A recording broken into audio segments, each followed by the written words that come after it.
ब्रह्म रूप कारण और जगत रूप कार्य का स्वरूप अद्वैत ज्ञान की ओर अधिकारी जनों को अभिमुख करने के लिए ही छांदोग्य श्रुति में एक कारण के ज्ञान से अनेक कार्यों का ज्ञान होता है। ये कहा है, वहां कार्यों की अनेकता को विज्ञान से सिद्ध करना अभिप्रेत नहीं है। ब्रह्म रूप कारण के ज्ञान की ओर प्रवृत्ति के अर्थ ही ब्रह्म ज्ञान की ये स्तुति अर्थवाद रूप मानी गई है।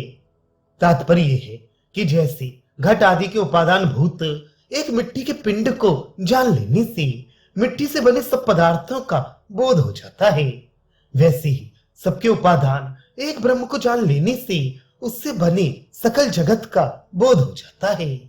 सत चित एवं आनंद स्वरूप तो ब्रह्म है और नाम रूपात्मक जगत है। तापनी उपनिषद में ब्रह्म को सच्चिदानंद बताया है। आरुणि उद्दालक ने ब्रह्म को सदरूप, वरिष्ठ शाखा वालों ने ऐतरेय उपनिषद में उसको ज्ञान रूप, सनत कुमार ने छांदोग्य श्रुति में उसको आनंद रूप बताया है। ऐसे अन्यत्र तैत्तरीय आदि उपनिषदों में भी उसकी आनंद रूपता आदि कही है। श्रुति में जगत के सृष्टव्य नाम रूपों को भी दिखाया गया है, अर्थात जैसे सच्चिदानंद तत्व के सद्भाव में श्रुति प्रमाण है, वैसे ही नाम और रूप को बताने वाली भी श्रुतियां हैं। श्रुति में कहा है कि सृष्टि से पहले ये सब जगत अव्याकृत था, इसके नाम और रूप अप्रकट दशा में थे।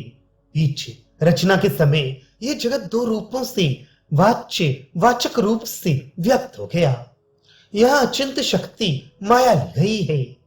अविकारी ब्रह्म में रहने वाली अव्याकृत नाम वाली वही अचिंत शक्ति माया अनेक रूप से परिणाम को प्राप्त हो जाती है। ये सब जगत उसी माया का विकार अथवा परिणाम है।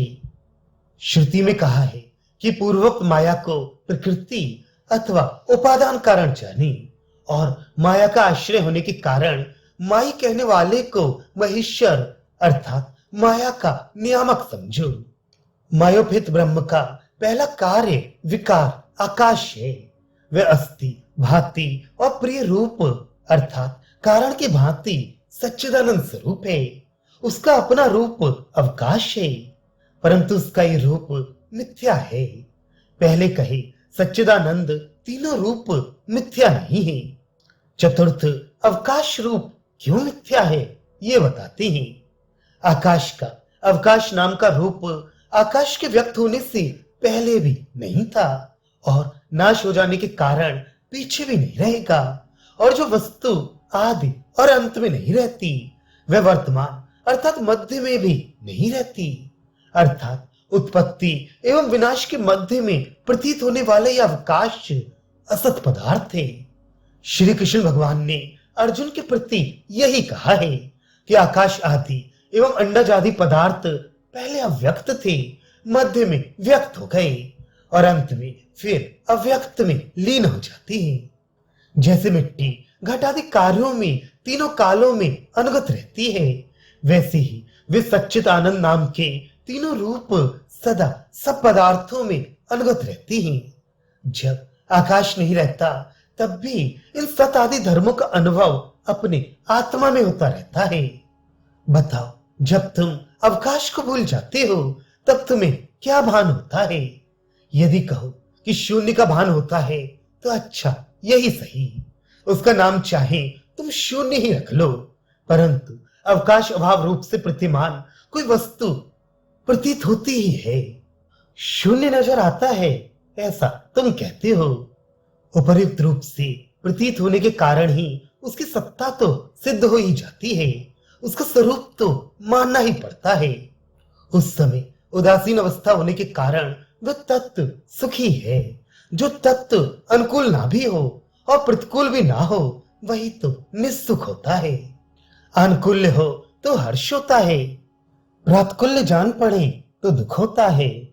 जब तो अनुकूल्य या प्रातकुल्य कुछ भी प्रतीत नहीं होता तब निजानंद भासने लग पड़ता है। निजानंद की तरह निज दुख भी होता होगा ऐसी शंका मत करो, क्योंकि दुख में निजपना तो कहीं देखा ही नहीं जाता। ये निजानंद तो स्थिर ही है, ये तो सदानंद रूप ही है, इसलिए सदा हर्ष ही हर्ष रहना चाहिए, शोक कदापि ना होना चाहिए। फिर भी जो क्षण क्षण में हर्ष शोक का व्यत्यय होता रहता है, वह उस निजानंद को ग्रहण करने वाले मन के क्षणिक होने से होता है। मन के क्षणिक होने से उससे गृहीत होने वाले हर्ष और शोक भी क्षणिक ही है, और क्षणिक होने के कारण ही ये हर्ष तथा शोक मानस बने जाते हैं। जैसे आत्मा में आनंद रहता है, इसी प्रकार आकाश में आनंद रहता है। आकाश में के उसी आनंद की प्रतीति अवकाश के विस्मरण हो जाने पर निजात्मा में होती है। ये बात यहां तक सिद्ध की गई। आकाश में सत्ता तथा मान भी रहते हैं, परंतु उसका प्रतिपादन हम नहीं करते, क्योंकि उन्हें तो तुम भी मानते ही हो। आकाश में जिस तरह सच्चिदानंद धर्म रहते हैं, इसी तरह वायु से लेकर शरीर पर्यंत सब पदार्थों में भी यही बात समझ लेना कि उनमें भी सच्चिदानंद धर्म है। सच्चिदानंद धर्म तो सब में है ही, परंतु गति तथा स्पर्श वायु का निज रूप है, अग्नि के निज रूप दाह तथा प्रकाश है, जल का निज रूप द्रवत्व है, भूमि का निज रूप कठोरता होती है। औषधि अन्न तथा शरीरों में भी उनका असाधारण आकार होता ही है।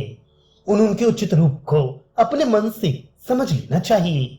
सब वस्तुओं में नाम रूप तो भिन्न भिन्न होते ही हैं, परंतु सच्चिदानंद नाम के धर्म सब में एक रूप ही होते हैं। इसमें किसी भी विवेकी को विसंवाद नहीं है।